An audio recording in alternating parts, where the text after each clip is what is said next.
Welcome to my channel. আশা করি সবাই ভালো আছেন। আজকের ভিডিও টপিক হচ্ছে স্ত্রীকে বাধ্য করার তদবির। এটা অ্যাকচুয়ালি তারা ব্যবহার করবেন যাদের স্ত্রী অবাধ্য, হাজব্যান্ডের কথা শুনে না, তারপর সংসারের প্রতি অমনোযোগী, বাবার বাড়ি যেয়ে থাকে, বা এক কথায় সংসারের প্রতি তার কোনো মনই নাই, শুধুমাত্র নামে বিয়ে করছে। এরকম ক্ষেত্রে আপনি আপনার স্ত্রীকে বাধ্য করে ফেলতে পারবেন। সে সারা জীবন আপনার কাছে পুতুলের মতো বসে থাকবে, আপনার কথার বাইরে যাবে না, আপনার কথা উঠবে বসবে।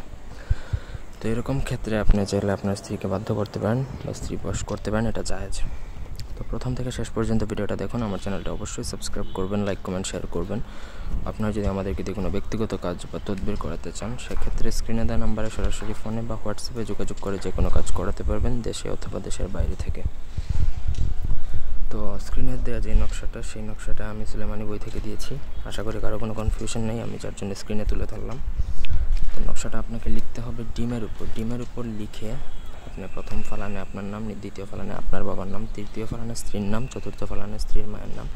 পুরোটা নকশা ডিমের মধ্যে লিখবেন। ছোটো কটন প্যাডের মধ্যে জাফরানকালি ভিজিয়ে লিখলেও পারবেন, অথবা যদি আপনার কাছে দোয়াত কলম থাকে সেটা দিয়েও জাফরানকালি দিয়ে লিখতে পারবেন।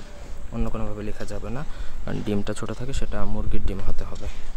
তারপর সেটা আপনাকে গরম ছাইয়ের মধ্যে রাখবেন, এমনভাবে রাখবেন তবে ডিমটা যেন না পুড়ে।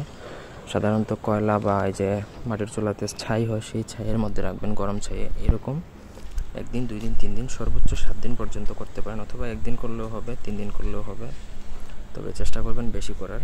এর মধ্যে স্ত্রী আপনার এমন বাধ্য হবে, আপনি কল্পনাও করতে পারবেন না। মুরগি যেরকম ডিম তার নিচে রেখে দেয়, এরকম আপনি আপনার স্ত্রীকে আপনি নিচে রাখতে পারবেন, পায়ের নিচে রাখতে পারবেন। তবে এটা অন্যায়ভাবে প্রয়োগ করা যায় না, আপনারা চাইলেই ব্যবহার করতে পারবেন। ধন্যবাদ সবাইকে। আল্লাহ হাফেজ।